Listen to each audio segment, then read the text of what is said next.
Bienvenidos a la segunda parte de la tercera entrega de los premios Presunto. Gracias a todos los que escucharon la primera y gracias a todos los que acaban de sintonizar la segunda. Vienen más categorías, más nominados, más premios, más nominados, más trabajo, más categorías, más infamia, más inglés, más presidente, más trabajo. ¿Se acuerdan de Juan Manuel? Sí. No, y era como más trabajo, mejor pagado, más trabajo, mejor pagado, más trabajo, mejor pagado. Antes de empezar, quiero contarles, estos premios se hicieron una tarde de trabajo con toda la comunidad de Patreons que se unió a seleccionar casi 120 piezas periodísticas de todo tipo. Fue como un encuentro muy bello y quiero darles las gracias porque sé que trabajaron duro por eso y les tengo mucha admiración y cariño porque la pasamos muy bien juntos. Si ustedes quieren hacer parte de esa comunidad, ya saben, entren a la página web y ahí se vinculan. Y ahora sí, la segunda parte de los premios Presunto. Entonces, ¿qué hubo? ¿Cómo le va a nuestros jurados increíbles aquí en nuestra videollamada de Zoom? Porque no tenemos nada más elegante. María Paula Martínez. Me parece muy elegante nuestro encuentro de todas maneras. Sí, qué lindo verlos. Muy honrada de poder ser alguna vez nominadora y presentadora de algún premio. Sí, como siempre. La sonrisa más linda del periodismo colombiano. Santiago Rivas. Hola, ¿cómo les va? Me dijeron que hay premios. ¿Cómo están? ¿Cómo les va? Con las buenas noches, Sara, y toda la mesa de trabajo. Buenas noches. Buenas tardes, buenos días. Andrés Páramo, ¿qué más? Contento de estar acá nuevamente. Lo veo muy elegante, se cambió para la segunda parte de los premios, smoking y toda la cosa. Tocaba, para la foto de Instagram. Para la foto. Los invitamos a todos a que mientras vayan escuchando los premios, abran sus redes sociales y van poniendo, yo creo que va a ganar, a ver si le pegan a los premiados. Porque hay que decir que los Patreons participaron de todas las elecciones. Pero ellos no saben qué quedó. La elección es autocracia nuestra. Presuntocracia. Es presuntocracia de esta mesa. Esperamos que les guste y estén ahí esperando como, mi nominado, ¿cuál fue? Y entramos en la primera categoría, mejor portada de semana sobre el tema de Otoniel, escrita por Iván. ¿Cómo así? ¿Cuál es esa portada, Páramo? Cuéntanos más. Ay, No, esa ya paila. gracias. Ya paila. Para más información, remítase al episodio anterior.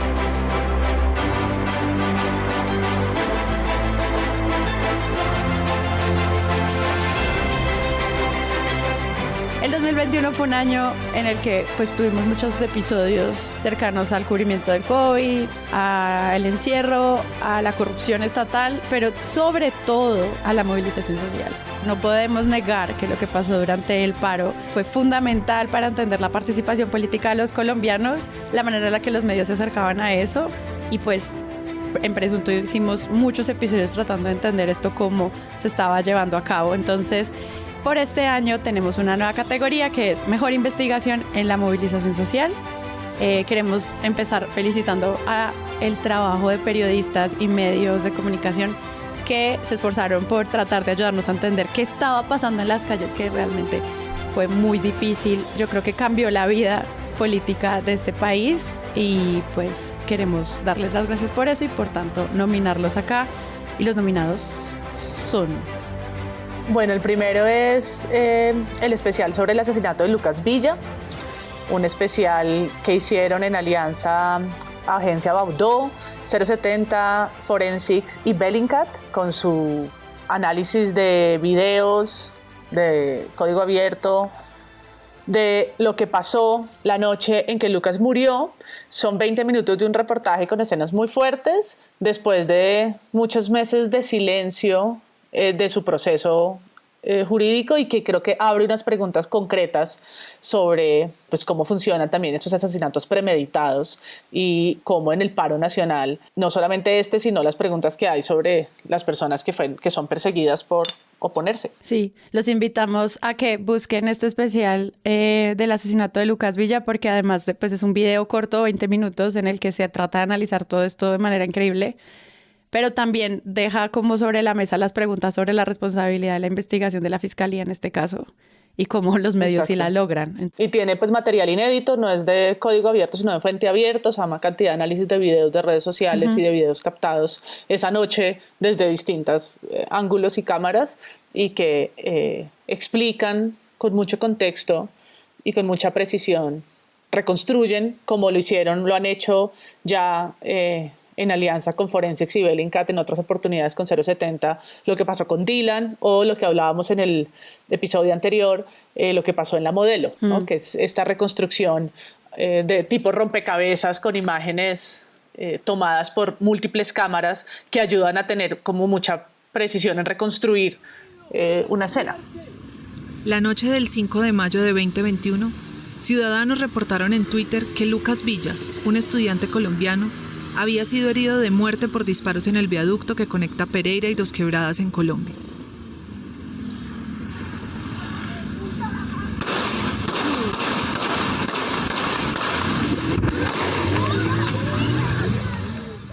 Lucas fue declarado con muerte cerebral 5 días después del ataque. Otra persona, la víctima B, quedó gravemente herida. Otra más recibió heridas leves. Después del incidente, la familia... Sí, y tiene una cosa muy interesante, o bueno, dos que para mí son fundamentales. Una es el trabajo colaborativo entre medios, en un momento en que se necesitaría, porque obviamente la brecha que hay entre los medios grandes y los medios independientes es muy amplia, y ese trabajo pone a jugar a 070, que durante todo el año y desde 2019 ha hecho un cubrimiento muy riguroso de la protesta social, y a Baudó Agencia Pública, que hace periodismo enfocado en derechos humanos, pero que además está efectivamente en la ciudad de Pereira, entonces hace periodismo territorial, pero además ambos medios se combinan por el uso inteligente de la tecnología, y la tecnología hace parte de la autonarrativa de este gobierno, ¿no? Que habla de sí mismo como el Silicon Valley latinoamericano, que habla de un montón de cosas de Colombia y que en la práctica no pone a esa misma tecnología ni siquiera al servicio de la gente que es asesinada en medio de jornadas cuando no tendría por qué ser asesinada por quienes no deberían estarlo asesinando. Entonces un poco le pone la pata y genera muchas preguntas acerca del trabajo de la Fiscalía de Barbosa, que como lo sabemos gracias a la revista Semana ha sido excelente. Además, el especial, pueden entrar a la crónica de La Noche Sin Luces, donde pues también se hace un perfil pues de la vida de Lucas Villa. Es muy completo, básicamente es una investigación maravillosa que esperamos se gane un premio presunto, se gane muchos más, o que sobre todo muchos de ustedes vayan y lean. Vale la pena no dejarla pasar. Y nuestro segundo nominado. El segundo nominado es Cuestión Pública, es un paso a paso del tiroteo del 9 de mayo al sur de Cali. Esos eran como una serie de noticias que nos fueron llegando poco a poco por redes sociales, de personas en camionetas blancas disparándole a la minga indígena que llegaba a la ciudad de Cali a apoyar pues las manifestaciones ciudadanas del paro nacional. Eso llegó un poco disgregado, uno no entendía muy bien qué era lo que estaba pasando, había muchos videos, había mucha especulación sobre esos videos, y lo que hizo Cuestión Pública fue reconstruir todos los hechos a través de un formato multimedia de geolocalización, siguiendo a la minga indígena hasta que llega a la ciudad de Cali y reconstruye con videos de redes sociales, entrevistas y transmisiones en vivo qué fue lo que sucedió. Es un trabajo pues completísimo, digamos que tiene contexto, tiene los videos pues como más claros en los que sucedía esto, los clasifica por orden cronológico y pues también tiene un texto para entender bien qué fue lo que pasó ese día. Ultra recomendado, un trabajo impecable pues de Cuestión Pública.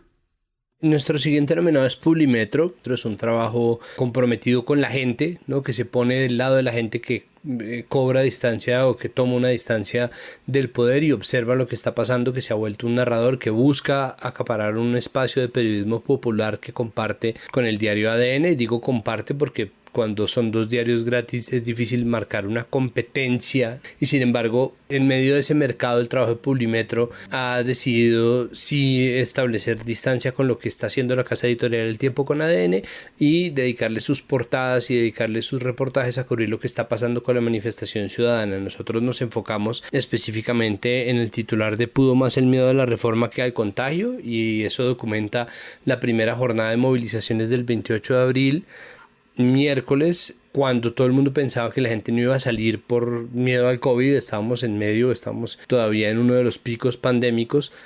La gente sorprendió a todo el mundo, incluso a los más optimistas, saliendo en masa a protestar contra una reforma tributaria que finalmente terminó por caerse. Claro, después pasaron otra y cambiaron a Carrasquilla de puesto y un montón de cosas, pero en ese momento fue ese el cubrimiento y creo que eso es lo que hace tan valioso el trabajo de Pulimetro, que de nuevo se hace día a día, ¿no? Estos diarios no es un diario de mucho tiraje, no es un diario de gigantesca circulación y sin embargo ha logrado hacer un nombre para sí en redes y también hacerse conocer por las portadas. Nuestro siguiente nominado es un especial del Espectador que se llama Perdí el ojo, pero no los sueños. Este especial trata historias de víctimas de violencia policial en las marchas y eso es muy fuerte porque además muestra como la impunidad con la que se han tratado estos casos y lo que significa que pues en las protestas se le dispare a la cara a las personas, desde gases lacrimógenos hasta otras de las armas de las que ya hemos hablado constantemente en Presunto. Este especial va narrando cada una de las historias y lo que están viviendo las víctimas de este caso, cómo perdieron los ojos y cómo eso pues obviamente está quedando en la impunidad y cómo es un conteo que nadie está llevando al final, digamos desde la fiscalía, como nadie se está haciendo cargo de lo que está pasando con estas personas. El especial es muy bello, las fotos son increíbles y las historias son desgarradoras. Entonces, invitados a que busquen y lo lean. Bueno, el siguiente nominado a esta categoría es José Alberto Tejada en Canal 2, que fue él y su camarógrafo Jonathan quienes estuvieron en cubrimiento constante durante las movilizaciones de Cali desde un canal y desde un medio pues independiente que hace parte de una organización de sociedad civil que no se había destacado por cubrimiento de derechos humanos como este, pero se inaugura con una propuesta editorial desde un lado muy claro, ¿no?, en defensa de la movilización, y durante casi 3 meses estuvieron, ahí sí valga la frase de cajón que ya no podemos mal usar más, pero en la primera línea informativa contando lo que estaba pasando en Cali, de nuevo como desde un lugar muy independiente y muy extraño. Digo, no porque sea el medio raro, sino porque no solía tener esta agenda y se le convierte en su mayor apuesta informativa. Increíble el trabajo que hicieron también como de legitimidad y confianza con la gente, que fue algo que hablamos en muchísimos episodios. Fue no solamente el cubrimiento, sino lo que lograron con estar allí en la calle y como contar las historias de lo que estaban viendo. Terminaron defendidos y teniendo acceso a lugares en los que otros medios fueron vetados. Sí, y de hecho fue un medio que en algún momento fue desmentido por mucho de lo que dijo con respecto al éxito en Cali, que estuvo en el centro como de la polémica y los señalamientos, y mucho de eso lo reivindicó después Cuestión Pública con otra investigación sobre lo que pasó en el éxito, hablando sobre cómo sí se retuvo a gente, no lo que en un momento se dijo que fue una noticia falsa sobre el asesinato de manifestantes al interior de las instalaciones de ese éxito, sino sí la utilización de las instalaciones de esta gran superficie, pues hiperalmacén, mega almacén para retener gente, cosa que eso pues no es legal ni es constitucional ni está bien hecho, y el trabajo de José Alberto Tejada, que finalmente termina además el año como candidato, no, corríjanme si me equivoco, pero él hasta donde yo supe era ahora candidato a la Cámara por el Valle en la lista del Pacto Histórico, ¿no? Y el ganador del mejor cubrimiento de la movilización social. Hicieron un trabajo increíble, o sea, yo cuando veía lo que hicieron como con todo el trabajo multimedia, el investigativo, el editorial, en las calles, como gran año para el periodismo de muchas formas. Sí, en realidad lo fue. Reconocimiento del jurado a todos. Pues sí, aparte de que era como, a veces era como un trabajo colectivo, se sentía todo el tiempo como un trabajo colectivo de todas formas, ¿no? Como a veces especiales eran trabajo colectivo de varios medios que se unían o colaboraciones, pero sí se sentía como un bloque de personas decididas a hacer un cubrimiento y pues trasnochar, weón, y pues sí, como que las sensaciones que atravesaron eran muy similares, ¿no? Me parece. Yo daría por ganador a Cuestión Pública, no solamente por este reportaje del 9 de mayo, sino en general por todo el trabajo que hicieron durante los meses del paro y voy a tratar de explicarme. No, yo siento que el trabajo de Baudot y 070 es maravilloso. Este trabajo que 070 viene haciendo con Bellingcat y con Forensic Architecture es realmente bello. De verdad es un aprovechamiento muy inteligente de la tecnología, y creo que Canal 2 se volvió un emblema del paro y un emblema del periodismo hecho para la gente, que hizo un trabajo en tiempo real absolutamente fantástico. Pero me parece que Cuestión Pública saca lo mejor de los dos mundos, aprovecha la estructura que tiene como medio independiente para buscar y para darle crédito a la mirada de las personas, para darle crédito a los videos grabados en internet y en tiempo real, o lo más cercano al tiempo real, mucho más rápido de lo que fue la investigación de Lucas Villa, que obviamente eso no la demerita, pero digo porque yo elijo a quien elijo. Deciden en tiempo real mandar gente a territorio, poner periodistas en donde es, ponerlos en las zonas calientes y configurar investigaciones que combinan ambas cosas: el trabajo inmediatista, ¿no?, el trabajo de territorio y de campo, siguiendo el rastro de lo que la gente grabó en su celular o viene grabando en su celular, siguiendo las denuncias y lo que la gente va diciendo, para comprobarlo y mostrárselo a la gente tan rápido como fuera posible. De hecho, muchas de las investigaciones que hicieron salieron antes de que acabaran las movilizaciones, y al mismo tiempo haciendo un trabajo riguroso de investigación que podía o no desmentir hechos, que podía dar resultados como fuera, no, partían de una pregunta y no de respuestas predeterminadas. Entonces creo que esa sería mi opción. Para más información, vayan a nuestro episodio número 104, que se llama Hombres Armados Vestidos de Civil, y también hay una reflexión muy cercana con Diana Salinas de Cuestión Pública, que además pues también nos habla un poquito de lo que es hacer reportería de estos temas tan duros y cómo no estamos cuidando la salud mental de los periodistas que tratan esto. Entonces creo que, digamos, ahí aportó al voto de Santiago con el proyecto de Paso a Paso. Así fue el tiroteo el 9 de mayo en el sur de Cali. ¿Sí? Sí. ¿Ganó? Para mí ganó. Y a los demás, en serio, gracias por todo. No, increíble, es increíble, sí, lo que increíble. hacen. No paren. Así sí, vale la pena consumir periodismo.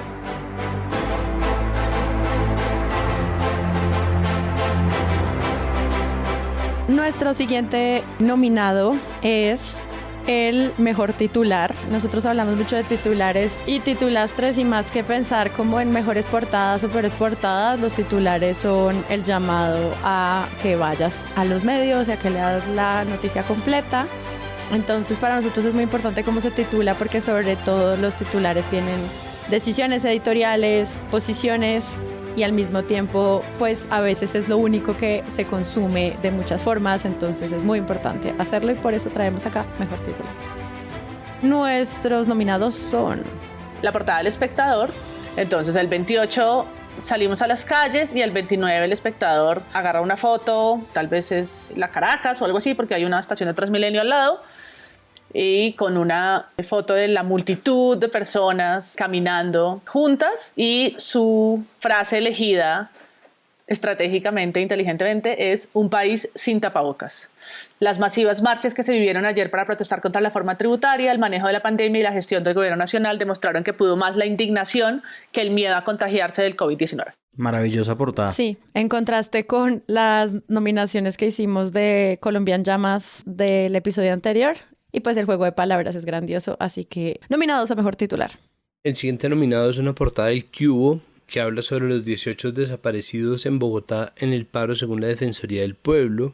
Esto al 5 de mayo del 2021, ¿no? 7 días de protestas, y en la bajada, el pie de foto dice: la Defensoría del Pueblo hizo pública ayer esta delicada denuncia. Estas personas, dice la entidad, desaparecieron en la capital durante los 7 días de protestas. En el país, agregó, son 87. Entonces le dedican el dónde están, y volvemos a lo mismo. El problema con el sensacionalismo es que el sensacionalismo es muy parecido al populismo, ¿no? Se pinta como si fuera periodismo hecho para la gente, pero en realidad está hecho para el negocio del mismo medio, y los medios sensacionalistas suelen funcionar en pro de sus propias ganancias, y en este caso el Cubo, de quien se esperaría un titular irónico, un titular humorístico, un titular gracioso, decide dedicarle la portada a quienes están viviendo el drama de la desaparición, que no es solamente quienes estaban o estaban desaparecidos en ese momento, sino a sus familias, y esa victimización, ¿no? Un poco ese toque de seriedad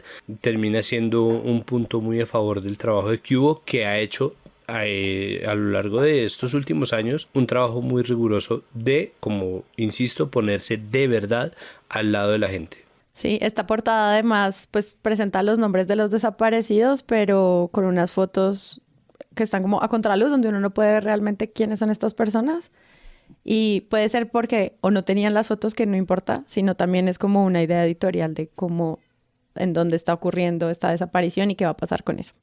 El siguiente nominado es una portada de domingo del Espectador titulada Un gran poder conlleva una gran responsabilidad. En la portada se ve la foto de un manifestante subido en una estatua de esas de caballo disfrazado de Spider-Man. Esa es la de los héroes. Pues decir, desde donde sale la frase, ¿no? De la cultura anexa a Spider-Man, como de la cultura popular anexa a Spider-Man. Y el titular le da pie a una nota de análisis que llama la atención del presidente Iván Duque frente a los reclamos de la gente y frente a lo que estaba pasando en ese momento.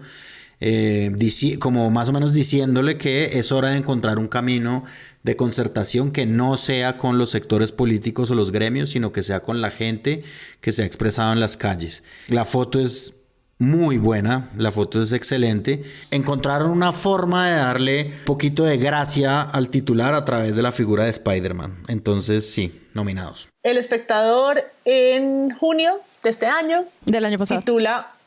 Del año pasado. Este problema del decir este año me dura como hasta abril.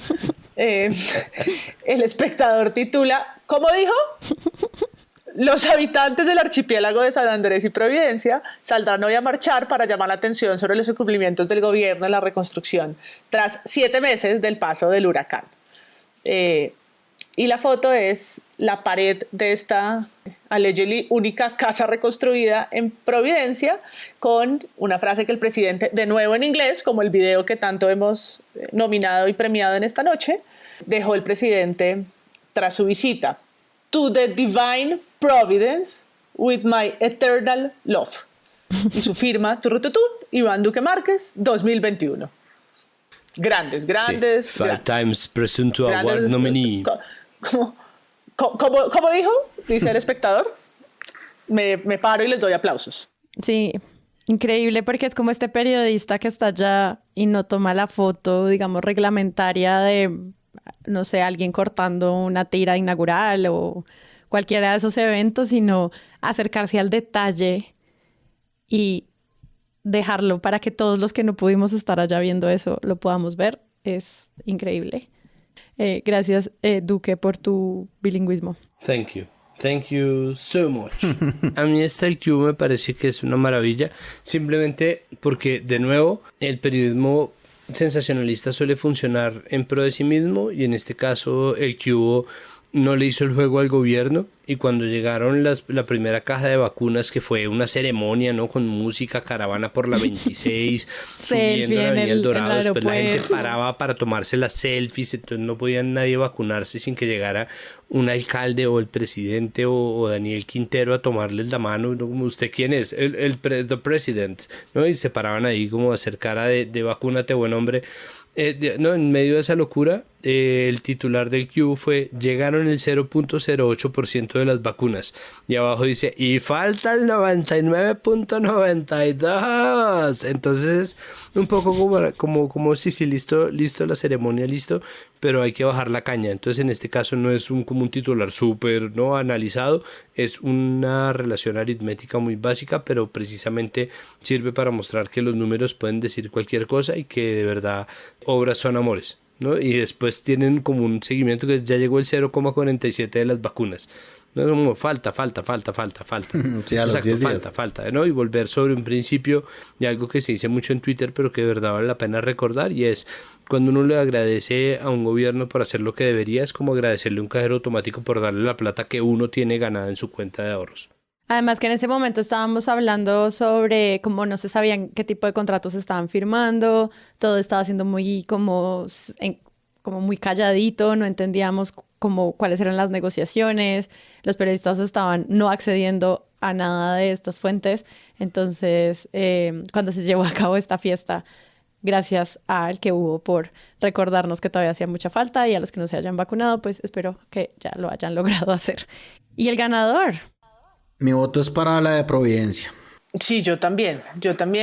La del tapabocas me gusta el juego de palabras, pero es que el cómo dijo me parece que es una apuesta editorial muy interesante. Sí, me parece es fino y además documenta un poco el paso del idiota por Providencia, que está bien. ¿Cómo dijo? Del idiota. Del idiota. ¿Cómo dijo? Buenísimo.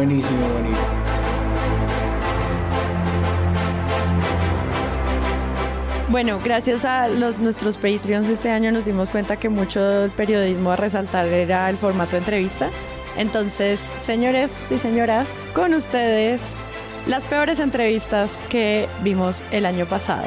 Entonces, los nominados son: la entrevista que le hace Luis Carlos Vélez en la FM a la alemana Rebecca Sprosser. Entonces, alemana relata su experiencia en el interior de la primera línea en Cali. Entonces es la entrevista en donde finalmente Luis Carlos Vélez pone contra las cuerdas a alguien, y es esta alemana que en Cali decidió unirse a las manifestaciones y ponen, además hacen gala como de todo la incomprensión sobre por qué alguien extranjero se pondría del lado de los manifestantes, hace comentarios xenófobos, bueno, mejor dicho, de verdad es una entrevista que empieza mal y termina mal y se volvió emblemática. Una vez más, o mejor dicho, es otra de esas salidas en falso de los medios en los días de las manifestaciones. Rebeca, ¿usted se imagina que pase un grupo de personas y se tomen una población a las afueras de Múnich? ¿Y que de esa población haya gente que quema policías? Rebeca, es grave, es muy grave. Pues sí. Es muy grave que gente Pues como mira, usted lo que venga a mi puedo país decir- y haga lo que no es capaz de hacer en su país. Es muy grave. Rebeca, creo que la están engañando Pues mucho. Se lo mira. digo con todo el cariño y el respeto, para que coja el periódico y lea un poquito más y se dé cuenta de la gravedad de la situación que está pasando. Colombia, ¿no? Mi país, al cual usted está invitada haciendo cosas que no debería. Lucas Ospina escribió una columna en La Silla Vacía Buenísima, sí. muy detallada sobre esta entrevista, sobre las preguntas que le hace, malintencionadas, que le hace Luis Carlos Vélez a esta persona, la forma como la anula, ¿no? Como le pregunta con la respuesta ya implícita, ¿no? Como todo el análisis discursivo que vale mucho la pena leer. La labor de un periodista es preguntar, ¿no? La labor de un periodista es hacer preguntas, y no hay pregunta cuando uno ya sabe la respuesta, cuando uno tiene planeado empujarle la respuesta al público a manera de... O sea, eso anula completamente la conversación. Nuestro siguiente nominado es... Semana habla con Andrés Escobar, la persona que en Cali disparó un arma en contra de quienes integraban una protesta en la ciudad. La fiscalía lo llamó a imputación de cargos por estos eventos. Aquí está su versión. Cuando vimos a Andrés Escobar disparando presuntamente un arma en las calles de Cali y luego haciendo como un videoblog sobre que no era un arma, sino era un juguete, y como toda esta como creación de estas masculinidades extrañas que yo no entiendo. Que era un arma aturdidora. Pues después de todo lo que se ocurrió y lo que representaba para algunos medios que pues la gente se defendiera de los vándalos de la minga, pues se hace un cubrimiento, un poco de lavada de cara hacia la versión de Andrés Escobar. Vicky lo entrevista al menos por 52 minutos, en donde él cuenta esta versión que más que nada es una justificación innecesaria de la violencia en las calles y de cómo estamos entendiendo también el porte de armas, a quienes podemos agredir en las calles, ¿no? Y sobre todo de quienes no tienen el poder de la fuerza en el país. Entonces, mala entrevista, mal espacio, mala apertura de micrófono para Andrés Escobar ahí en Semana. De eso.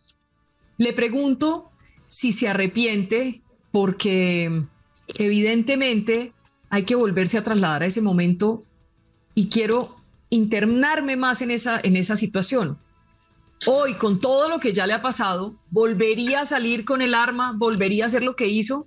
¿O no lo haría pensando todo lo que se le vino después? Dije, es que, a ver, yo siento que el decir que no lo volvería a hacer no es así porque, o sea, nos quieren quitar el derecho a la legítima defensa, nos quieren quitar el derecho a proteger nuestra vida, nuestra familia, nuestros bienes. Entonces no quiero participar de esa narrativa. O sea, lo que me tocó pasar porque así tenía que hacer, así lo iba a poder aguantar. Pero no me arrepiento.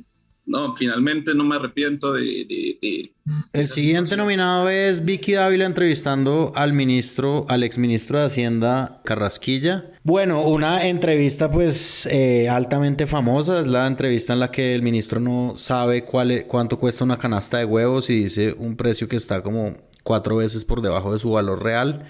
El mismo ministro que pretendía grabar cosas de la canasta familiar. Y la periodista que pretendía ponérselo en bandeja. O sea, Vicky Ávila nunca se imaginó que iba a desatar un paro de un mes. Sí, no, jamás se lo imaginó. Y además que la medida de que no se lo imaginaba es que Vicky Ávila hace esa pregunta y toma la respuesta errada del ministro entre risas, ¿no? Entonces se ríen un rato, es deplorable, de verdad, lo que pasó ahí. Y pues explica realmente, ese fue ese fue el fogonazo que necesitaba la indignación popular para que pasara lo que pasó, sin duda, nominada. ¿Y escoge los mejores precios o eso echa al carrito lo que caiga? Comparo precios no tanto como debería, y mi mamá, por ejemplo, me regaña mucho porque ella sí que es una compradora que compara precios, entonces yo soy para ella como un despilfarrador. O sea que ni le pregunto si sabe cuánto vale un huevo o si sabe cuánto vale una libra de arroz. Yo le confieso, yo no sé. No lo tengo en mis cuentas. Quedo como un zapato, digamos, pero digamos en el tema de los huevos, pues depende depende de la calidad, pero digamos que 1,800 pesos la docena o algo así es lo que yo tengo en la cabeza. Me encanta porque para hacerle fact-checking, pues quiero que recordemos que en este trimestre, según nos lo dijo el gran científico colombiano Manuel Elkin Patarroyo, la vacuna colombiana contra el COVID-19 estaría ya lista para el mercado. Entonces estemos pendientes porque de aquí a abril debería salir. Entonces esta entrevista, tenemos tanto la entrevista que se le hizo en Semana TV como la historia que salió en Pulso sobre las declaraciones que hizo Patarroyo como experto cuando no lo es del COVID-19. Increíble. Y siendo además en el contexto de desprestigio al que se ve enfrentado Patarroyo desde hace muchos años con sus propias investigaciones sobre la vacuna de la malaria. Patarroyo nominado 2 años consecutivamente a peor invitado a entrevista acá en los premios. Claro, pero es que además a la gente se le olvida, es decir, a la gente se le olvida que Patarroyo ha hecho esto sistemáticamente desde hace años. Cuando empezó la pandemia se lo llamó a él como fuente, muy a menudo se habló con él, lo llevaron a hablar con el gobierno, en algún momento pensaron incluso en hacerle caso, pero es que este es un país sin memoria, lo cual me lleva a nuestro siguiente nominado. Y es la entrevista que se le hizo a Darío Acevedo, ¿en dónde? En Semana. Porque el director del Centro Nacional de Memoria Histórica, que es un negacionista del conflicto armado, llegó a Semana a buscar desacreditar las afirmaciones de la Jurisdicción Especial de Paz, la JEP, sobre el número establecido de víctimas de ejecuciones extrajudiciales. Recordar que dentro de los números emblemáticos de este año está el 6.402, que es el número que el expediente 033 del caso 03 de la JEP de ejecuciones extrajudiciales o falsos positivos establece como el número de estos asesinatos presentados como bajas en combate, ojo, entre 2002 y 2008, ¿no? 6 años, todos ellos dentro del periodo del gobierno de Álvaro Uribe Vélez, y llamaron al director del Centro Nacional de Memoria Histórica como usted que tiene las carpetas, va y diga que no. Y lo llevaron a Semana a hacer eso, y pues obviamente es una pésima escogencia de experto cuando existe un grupo de investigadores de la Jurisdicción Especial de Paz que están haciendo efectivamente el seguimiento de estos casos. Bueno, yo ahí sí no puedo opinar, yo tengo que ser prudente, entender que es un tema difícil. Puede haber muchos casos de falsos positivos o desapariciones forzadas o ejecuciones fuera de combate que pueden haber sido cometidas por distintos actores.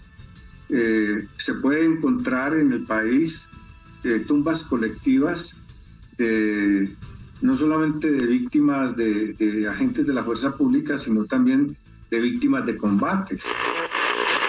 Encontrar esos cadáveres o esos restos no dicen por sí mismo quién fue el que cometió ese delito o las circunstancias en que fueron muertas esas personas. ¿Quién es el ganador? A peor entrevista. Es el premio negacionismo, ¿no? Negacionistas del conflicto, negacionistas del COVID. Negacionismo, sí, huepucha. Negacionistas de la pobreza, negacionistas del paramilitarismo. Sí, es verdad. Todos van a decir al tiempo el ganador, a ver si le pegamos. 1, 2, 3. Luis Carlos Escobar. Cada uno dijo el que nominó, no puede ser. Yo solo digo Andrés Escobar porque esa entrevista también es muy tendenciosa y muy desagradable, no porque estén ofendiendo al entrevistado, sino al revés. O sea, no es una mala entrevista por cómo lo tratan a él, sino el solo hecho que le abran la cámara y el micrófono me parece completamente desacertado, ¿no? Como una entrevista que no tenía que pasar, ¿sí? Me parece que los demás, pues el Centro de Memoria Histórica tiene una persona negacionista que está muy mal, pero está en ese cargo y le están preguntando, al menos para que haga el ridículo ahí, ¿no? Pero Andrés Escobar es que, ¿cómo puede ser invitado a este lugar en el momento en que fue invitado, ¿no? Era como de no creer que tengamos 51 minutos de micrófono a este señor. Claro, es que es semana dispuesto a permitir que en el marco del debate político se descriminalice un crimen. Es que dispararle a la gente, culpable o no, ladrona o no, asesina o no, pero sobre todo ninguna de las anteriores, gente que se está manifestando, que está ejerciendo un derecho constitucional, dispararle como civil, amparado por la policía, con un arma que luego, cuestión pública, termina por demostrar que no es un arma aturdidora, sino que es un arma de fuego potencialmente asesina, es un crimen. Armas de fogueo, ¿no? Es un crimen. Y descriminalizar. Por eso 51 minutos. Exacto. De hola, bienvenido, no, muchas gracias por llamarme. Es como, ya, minuto 1 y yo me quiero vomitar de la indignación. Pero la alemana también es una... es un asco. Es un asco. Porque haces como lo contrario, la criminaliza. Porque criminaliza completamente, le dice que si en Alemania cómo la tratarían a gente como ella, en su país, ¿no? O sea, es xenófoba, sí, es anuladora. Machista. Pues yo creo que hay un doble ganador de esta categoría peor entrevista. Empate entre Vicky razones y Luis contrarias, Carlos. además. O sea, para que vean que se puede abrir un abanico de lo que no debería como hacerse en una entrevista, al menos como al aire, en vivo, o sea, no, ¿qué es eso? Y Vicky y Luis Carlos sí empatan harto.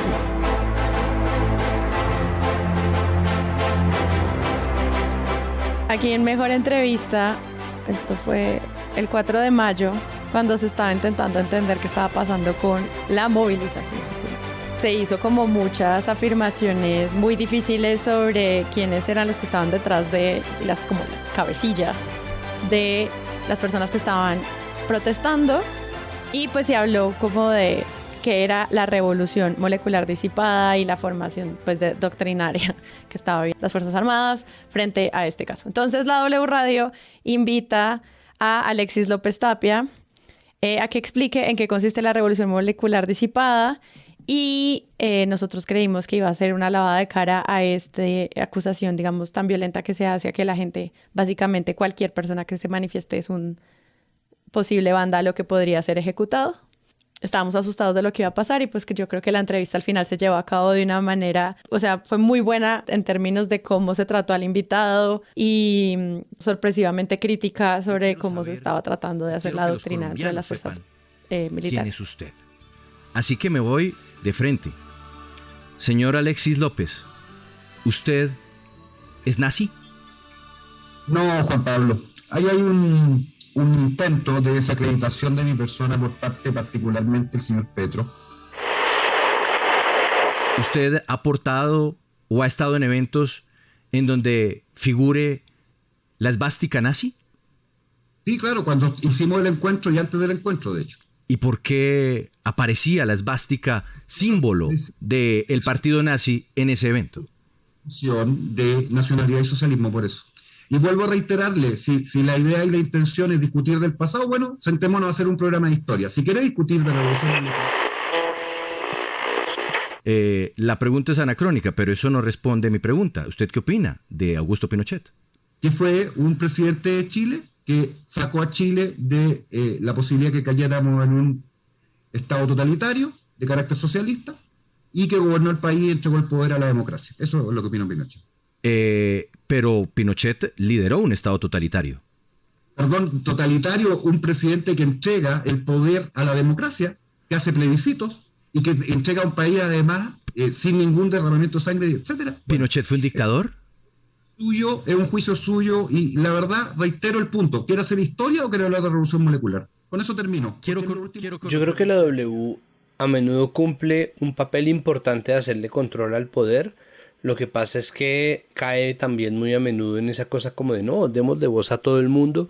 En este caso además es sorprendente porque nosotros supimos de la revolución molecular disipada por un trino de Álvaro Uribe Vélez, lo cual hace doblemente sorprendente que no se lo haya llamado a él a decir qué era, ¿no? Sino se llamó efectivamente al entre comillas experto chileno, el neonazi Alexis López Tapia, a hablar sobre eso porque había estado además dando clase, bueno, mejor dicho, en el paro nacional hubo de verdad mucho material de escándalo. Y creo que fue una buena manera de ambientar una conversación que es tan compleja como esta teoría loca de la revolución molecular disipada. El segundo nominado en la entrevista que hizo Juan Pablo Calvás al Defensor del Pueblo, en el que fue insistente en preguntarle dónde estaba, porque en pleno paro nacional y cuando se necesitaba del organismo que podía dar cifras sobre la violación a los derechos humanos que estaba pasando en las calles, pues no estaba haciendo la tarea la estaban haciendo, como dijimos, organizaciones como Temblores, como la FLIP, y él fue al principio otro negacionista de esto, y Juan Pablo Calvás le dijo hasta los peajes por los que había sido registrado y que comprobaban que en efecto, mientras esto sucedía en las calles, el defensor estaba en su casa en Anapoima. Muchas entrevistas en la W son un banquillo, ¿no? Son un banquillo de señalamiento. Hemos visto cómo funcionan de control al poder y cómo a veces también están del lado de la protección a estos, pero creo que en este caso y en el momento en el que se dio es una entrevista necesaria y muy bien elegida a quién se la hacen, ¿no? El defensor además no había dado testimonios, ahí es fantástico porque pues a la W le contestan el teléfono, ¿no? Y tal vez no previó que iban a incluso recordarle a qué horas y qué día habían pasado sus camionetas por los peajes en la vía Anapoima. Nuestro último nominado a Mejor Entrevista es en el nuevo podcast de María Jimena Duzán Al Fondo, en el que entrevista a Ginette Bedoya. Y en esta entrevista, que es de 2 partes, pueden escuchar ambos episodios. Ginette habla con mucho detalle de cómo fue víctima, que es algo que siempre hablamos, como de si volver a revictimizar, pero aún así, pues es una entrevista como larga y respetuosa y empática con Ginette como víctima.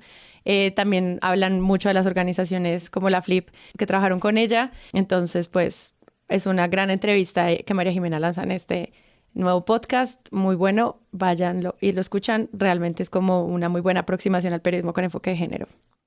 No, a Ginette le han hecho muchas entrevistas. Ella ha contado, sí, en todos los idiomas, en inglés, en lo que sea, ¿no? Hay muchas historias sobre la historia de Ginette, en entrevista, en otros formatos.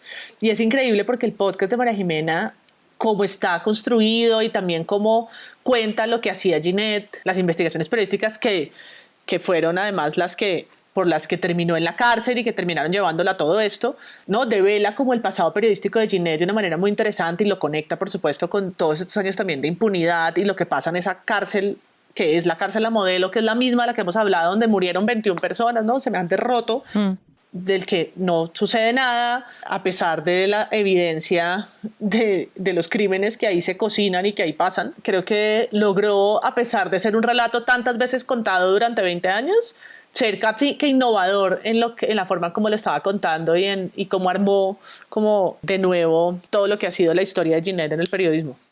El ganador de esta categoría Mejor Entrevista, pues el trabajo de María Jimena en este podcast, pues a pesar de ser un podcast diario, que es difícil también llegar como a ese nivel de profundidad, muy bien por esa forma de crear esa empatía con pues una invitada que además en ese momento era el centro de muchísimas conversaciones, que pues yo también creo que es una carga muy pesada que pues Ginny ha cargado todos estos años. Entonces, muy bien, sin revictimizar, sin atacar y tampoco sin vanagloriar, sino contando y narrando la historia. Los invitamos a que los escuchen. Buenos episodios.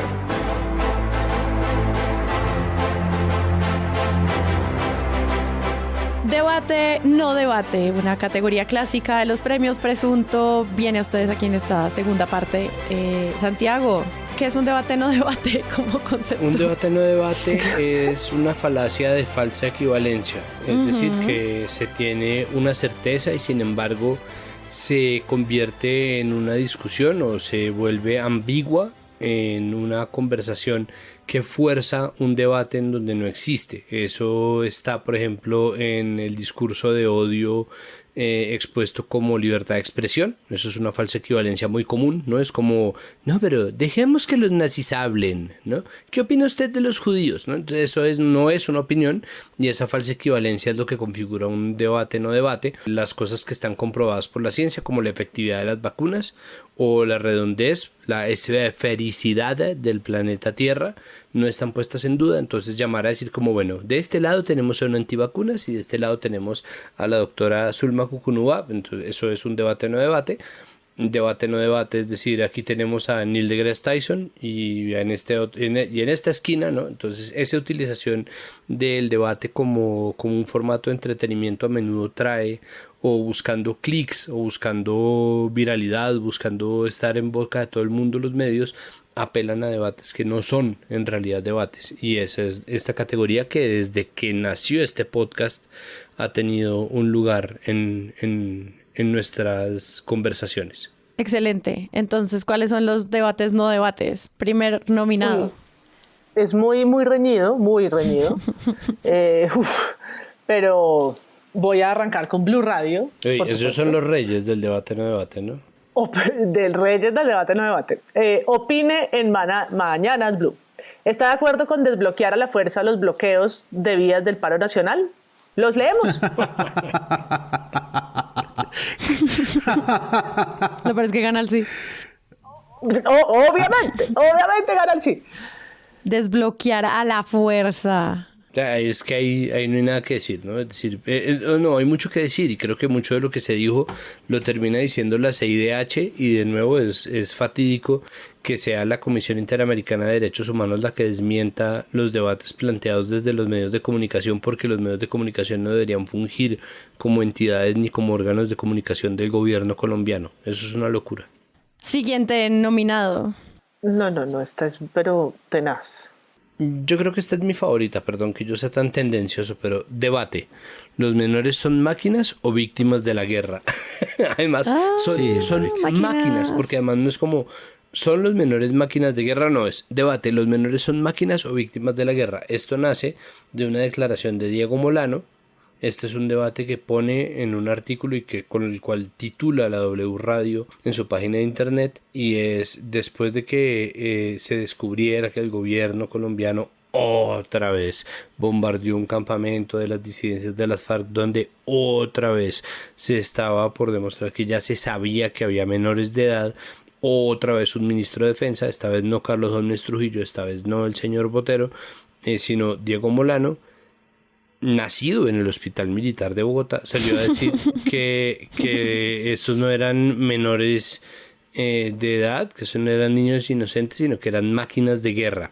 Y la W, en vez de decir como, pero por favor, si la legislación colombiana es muy clara en esto, porque, ojo, la legislación colombiana es muy clara en esto, salió a preguntar, ¿son los menores máquinas o víctimas de la guerra? Opine. Los leemos. El contexto es el paro nacional, Semana, un medio que detesta el paro nacional, y hubo una manifestación en las instalaciones de Semana, pues afuera, en el que tiñeron el agua de, bueno, hay una fuente, ¿no? Con el avisito de Semana. Es la única fuente que tiene Semana que no es Álvaro Uribe. No, marica. Santiago está on fire. Como si fueran los premios. Y bueno, salía la foto de una mujer que protestaba, el agua está teñida de rojo, y el tweet que se aventuran a decir es: Mauricio Alvarado, fotógrafo del Espectador, participó tomando fotos en el circo de desadaptados que gritaron y tiñeron de rojo la fuente del edificio Semana en un acto violento. Bueno, pues no, es que tienen huevos. Esto es terrible, obviamente. Además, está el hecho de que un fotógrafo participe tomando fotos, ¿no? Eso es. Porque lo dicen, eso es lo que dicen. Participó tomando fotos, o sea, hizo de fotógrafo. Pues ustedes saben que Fabio Rubiano participó en La Vida Liebre, ¿no? El fotógrafo fue a hacer fotografías y pues esto Semana de alguna forma lo toma como participación. Esto es terrible, ¿no? Es terrible y es un señalamiento además contra Mauricio Alvarado, ¿no? También me parece grave. Y deja la pregunta abajo, ¿no? ¿Hizo este trabajo para El Espectador o era parte, como fotógrafo, del show violento contra Semana? Debate, no pregunta, debate. No pregunta, debate, no debate. Sí, ¿qué es todo esto? Es que el nivel de vendetta de Semana es una cosa muy loca. O sea, el nivel de mezquindad que Semana o con la que Semana gestiona sus rivalidades, entre comillas, o sus desacuerdos, es muy loco. Es decir, los confidenciales en los cuales acusa a Juanita León de ser una hija de papi, los confidenciales en los cuales... A Claudia de no saber inglés. Exacto, a Claudia López de chapucear su inglés. No.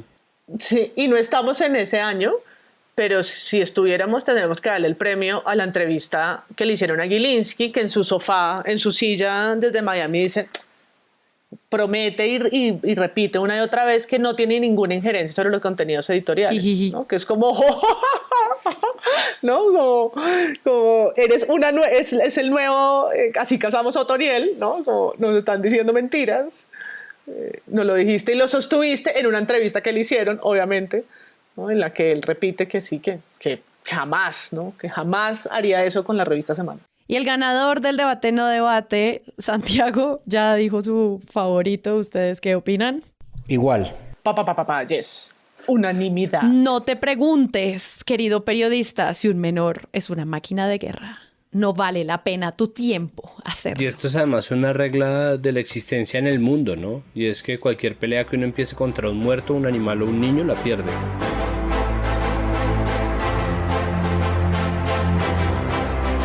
Vamos a hacer una categoría nueva. Ya hemos hecho enfoque de género en varios de nuestros premios Presunto. Hicimos también cubrimiento xenófobo, pero este año fue también muy evidente lo que estaba ocurriendo con el cubrimiento racista. Creo que va a ser una gran conversación para el 2022. Entonces, el cubrimiento racista del 2021, acá están los nominados. Tiene que ver con el paro nacional que tanto ha estado nominado este año y es un titular de Noticias Caracol en televisión. Ciudadanos e indígenas se enfrentaron. Hemos hablado acá del juego de palabras y aquí pues es el enfrentamiento entre el concepto de ciudadanos que le quitan a las comunidades indígenas. O sea, es un titular hecho en 1789, básicamente, cuando la Declaración de los Derechos del Hombre solamente aplicaba a los blancos ciudadanos poseedores de propiedades en París, ¿no? Y para el caso colombiano casi que antes del 91, ¿no? Total, para nuestra vergüenza. Exacto, alcanza a caber de lo horroroso que es lo que está pasando con respecto a lo negro y lo indígena dentro del país, pero dentro de la xenofobia de los titulares que nosotros hemos cubierto hasta el cansancio, hay uno de este año que es como 2 adolescentes y un venezolano. No es una cosa así como... No, es una locura. El cubrimiento del país de Cali creando miedo en torno a la movilización de la minga dentro de la ciudad es el siguiente nominado, donde pues indígenas agredieron a habitantes del sur de Cali. Y luego uno ve el país de España el mismo día y es como personas armadas le disparan a indígenas. Como...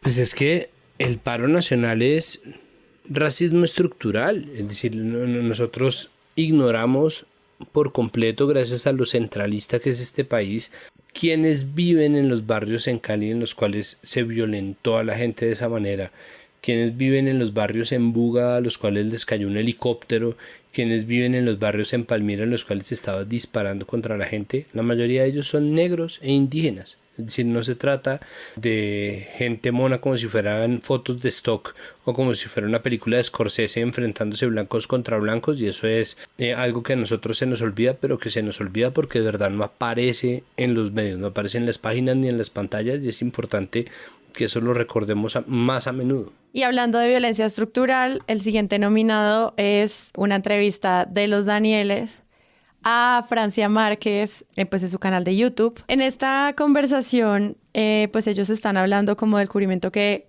le hicieron en alguna de sus columnas, y ella les dice como, no me parece bien la manera en la que se están refiriendo a mí, porque decirme negrita es algo que está cayendo como en el racismo estructural con el que siempre tratamos con condescendencia a la comunidad negra colombiana, y pues no me siento bien como la manera en la que lo están haciendo. Y la respuesta de ellos es mansplaining y explicarle por qué no son racistas, en vez de hacer lo que nos recomiendan siempre las personas que están enseñando sobre raza, que es aprende y pide disculpas. Si una persona negra te está explicando qué es racismo, no le expliques tú. Creo que es una conversación en la que los bien pensantes se sienten atacados cuando en el fondo estaban simplemente aprendiendo sobre racismo estructural, no la escuchan y al final simplemente desvían la conversación a lo poco racistas que son ellos. Fácil, yo lo que sentí de su columna era que pues era muy superficial en términos de no abordar la palabra negrito o negrita en su profundidad como debe ser, y que sí es muy profunda. Algunos argumentos que siguen justificando el racismo en la humanidad, el racismo no solo en Colombia, no solo en América Latina, sino en el mundo. Muy bien, Francia. Yo primero le digo, antes de que la gente piense que soy racista, le digo que a mí me parece que el pueblo colombiano en general, el pueblo caribe en particular, el pueblo latinoamericano, sabe bien qué es el racismo y sabe bien qué no es el racismo. Si una ventaja tenemos los latinoamericanos es que hemos sido producto de una mezcla. Álvaro Cepeda, que fue mi profesor de periodismo, decía, aquí todos somos marroncitos, uno más que otro, pero todos somos marroncitos. Ese es el gran tesoro que tenemos nosotros. Hay culturas... No, Daniel, yo no estoy de acuerdo con sus argumentos, y no estoy de acuerdo precisamente porque el concepto, sí, hay que mirarlo en términos históricos, ¿sí? Y a la gente mestiza no se le dice ve mestizo o mesticito. No, se le llama por su nombre. ¿Sí? Y sí hay una carga peyorativa en eso. ¿Sí? La colonialidad del poder, ¿sí? Que fomentó el modelo económico de muerte que hoy está destruyendo el planeta, se basó usando el racismo, ¿sí? Y para usar el racismo se inventó la raza, ¿sí? Hizo una invención de la raza, y en esa invención de la raza se planteó una invención de la superioridad y de la inferioridad. No es que me diga negrita, perdón, no es que me diga negrita por cariño, no, es que entienda que cuando me dice negrita, usted está utilizando un concepto que históricamente, y usted que tiene una condición privilegiada en términos raciales, está usando un concepto que históricamente se usó para imponer una visión del mundo donde hay unas personas que son superiores y donde hay otras personas que son inferiores. Esa es la discusión de fondo. Por eso para mí... Entonces, usted me llama a mí racista, eso me ofende a mí que me llame racista. Y no me gusta que me llamen racista, porque no lo soy, porque creo que no lo soy. Y creo que no lo soy porque usted me acusa de serlo por algo muy sencillo, que es por el uso determinado de palabras. Estamos otra vez en el problema de la corrección política, no nos engañemos. Ni creo que muchos de nosotros merecemos que se nos diga racistas porque tenemos un amigo al que le decimos o negrito. Yo, por ejemplo, tengo una prima a la que le digo negrita, pero decirle uno a una prima o a una amiga o a un amigo negrito y que eso sea racismo, me resisto a eso. Y bueno, la humanidad se ha resistido a reconocer el racismo históricamente. Sí, y el racismo no es solamente el racismo. Es que eso hace parte de una conversación larga que nosotros tenemos que tener algún día como país, y es la manera en que incluso nuestro progresismo está configurado por hombres blancos, ¿no? En su mayoría. Y mujeres blancas las hay, pero digo, no hay mujeres negras dentro de la conversación nacional a un nivel en el que sería deseable. Y es normal que una persona que siempre ha estado a la vanguardia o que siempre ha estado del lado, entre comillas, correcto de las cosas, se sienta desconcertado cuando se le demuestra que en alguna conversación específica no lo está, así como también es normal que la gente, a medida que pasa el tiempo, se vaya viendo más y más alcanzada por las conversaciones de los nuevos tiempos. Y lastimosamente esta conversación sobre la racialización y sobre el racismo estructural es una conversación nueva al menos para Daniel Samper Pizano. Entonces es normal que una persona que siempre se ha tenido por progresista se vea señalado de racismo cuando, ¿no? ¿Cómo así? ¿Cuándo? ¿No? ¿Cuándo? Y eso es algo que yo entiendo que le cueste trabajo, pero en eso funciona casi que como el derecho, ¿no? El desconocimiento de una ley no justifica su incumplimiento. El racismo es racismo y claro, no es para llevarlo a un patíbulo y condenarlo, pero marica, sí es efectivamente un acto de racismo y no escuchar, no poner atención, no. Para mí eso es lo más sorprendente de la entrevista. Exacto. Sí, o sea, no es que él le cueste entender por lo que sea que esa mirada sobre ciertas palabras o lo que sea es opresiva, sino la terquedad y la incapacidad de escuchar un punto de vista distinto. Es como, o sea, además sale indignado él, ¿no? O sea, Daniel Samper Pizano se indigna él, hágame favor lo absurdo, ¿no? No, a mí sí no me venga a decir aquí, ¿no? Como más o menos quién es usted para venirme a decir a mí que yo soy un racista. No, tampoco, pues. El bravo es él. Y yo digo, pero ¿cómo así? O sea, además saliste bravo tú, no, esto es ya la tapa. Ya es la tapa de la inconsciencia, no puede ser. Y en esa indignación y está bravísimo, de verdad, está bravísimo, que ya es como no puede ser. En esa indignación en medio de su perorata además saca racismo de manual. Yo tengo amigos negros, he estudiado el vallenato, ¿no? Como a mí una persona negra no va a venir a decirme racista. Luego le escribe una columna a ella diciéndole no se delique por tonterías. No. Mira. O sea, hay momentos en los que el silencio es una opción. Sí, el silencio es una opción. Perdóname, no sabía que decirte negrita estaba cayendo en racismo estructural que no había notado. Vamos a pasar a la siguiente pregunta sobre tu candidatura presidencial, por ejemplo. Por eso, o sea, y no te pedimos ser experto, ¿no? Entonces saca ahora 3 teorías sobre esto. No lo conceptualices, no teorices. Calla. Hay una opción que es hacer silencio. Lo que pasa es que esa no es una opción que contemple nunca un hombre blanco, ¿no? Es que precisamente ahí está la gracia de... Y menos Samper, exacto. O sea, ¿no? Que él está acostumbrado a estar de verdad siempre, ¿no? Con el florete en la mano, ¿no? El cronista excelso, bla, bla, bla. Y cuando se lo pone frente a este problema, es incapaz de callarse y es como, marica, lo único que te pedíamos era que como periodista pusieras atención. Y ya.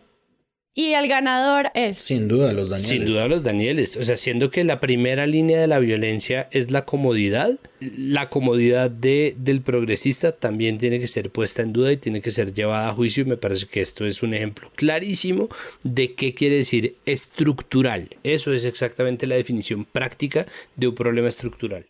Sí. En Cali tienen que pensar otra vez el concepto de ciudadanía y a quienes nombran habitantes y ciudadanos sujetos de derechos, pero parece menor al lado de lo que fue esa conversación de casi 2 horas de los Danieles.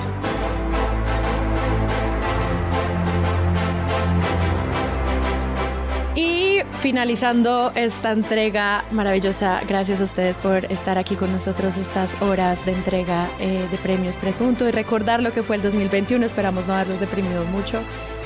Un reconocimiento especial, Andrés Páramo. Sí, nosotros hemos cambiado de sentido el premio Juan Diego Alvira.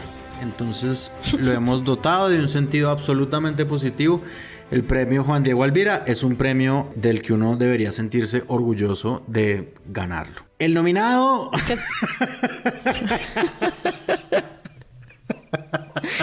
Qué bien. Estoy muy orgullosa de eso. El nominado a mejor Juan Diego Alvira del año es sin duda alguna Juan Diego Alvira. Por la entrevista que le hizo a la ministra Karen Abudinen, que recordemos fue... En varias partes, digamos. Sí, como él le hizo una entrevista, él le pidió que si ella incumplía este tema de la conectividad de internet para los niños, la podía llamar y le dijo, y no se me cae la llamada, ¿no? O sea, empezó con las pullas de verdad mucho antes. Juan Diego Alvira, cuando ya esta cosa fue un escándalo, pues la llamó y le insistió, la ministra no contestó y la ministra además le tenía miedo a él, ¿no? No le contesté al aire, dice, contesté.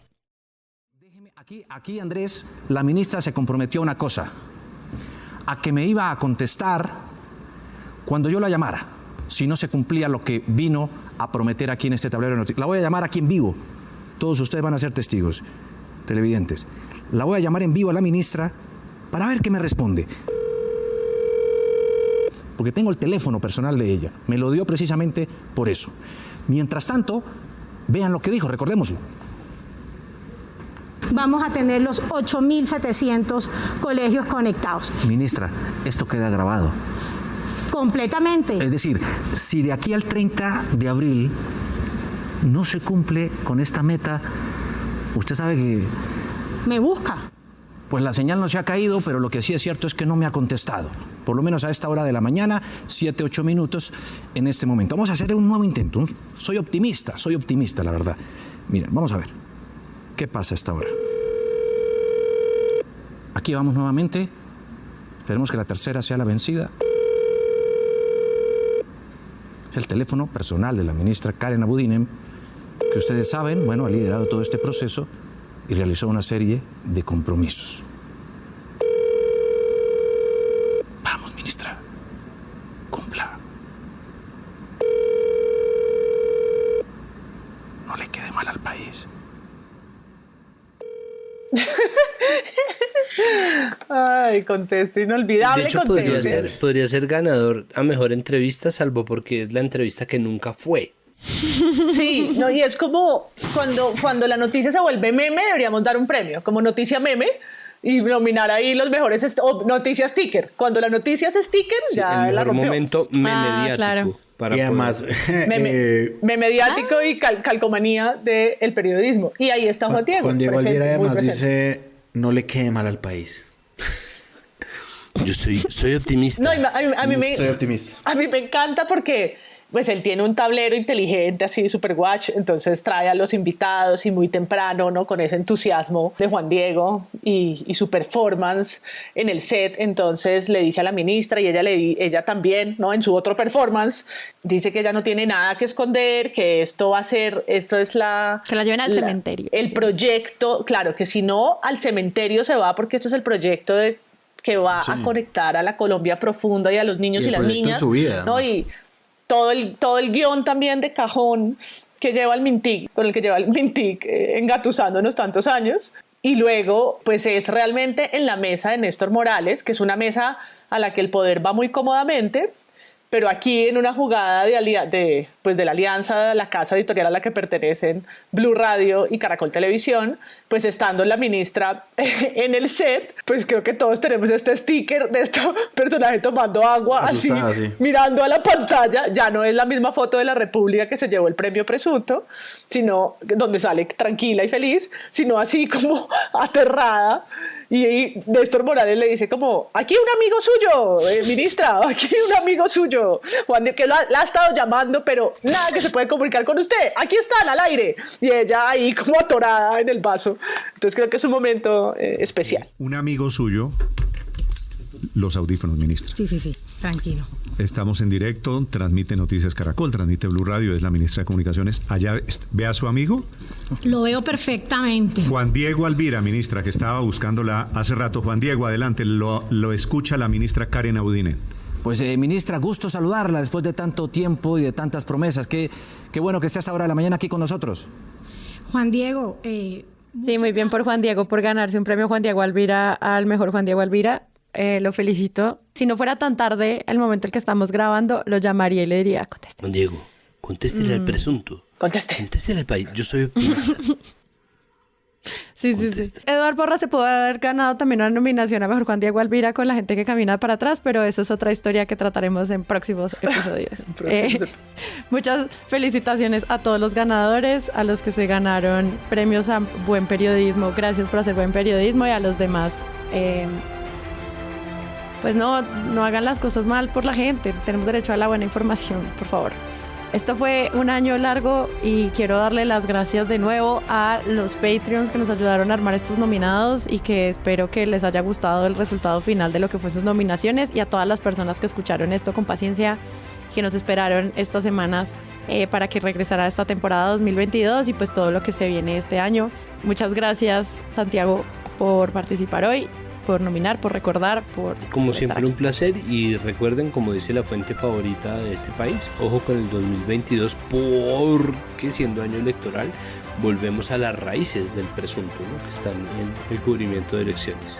Excelente, muchas gracias, María Paula. A mí me encanta que se haya acabado el 2021 porque fue un año que odié. Y estoy lista para este 2022 que presunto va a ser espectacular. Está de alquilar balcón. Entonces con estos premios cortamos la banda y que empiece esta clase de periodismo sostenido de un año. Vamos. Y Andrés Páramo, adiós. Estos fueron los premios Presunto. Yo soy Sara y ya saben, si quieren apoyarnos, entren a www.presuntopodcast.com. Ahí están todas las instrucciones para que hagan parte de nuestras comunidades. ¡Chao! Presunto Podcast es un proyecto de Decisión Estudios. La producción es de Sara Trejos. El análisis de hoy es de Santiago Rivas, María Paula Martínez y Andrés Páramo. La postproducción de este episodio es de Rodrigo Rodríguez del Oro Podcast. Recuerden que pueden ir a nuestra página web, unirse a nuestra comunidad de Discord y donar a este proyecto en Patreon. Todo eso en nuestra página web. Gracias.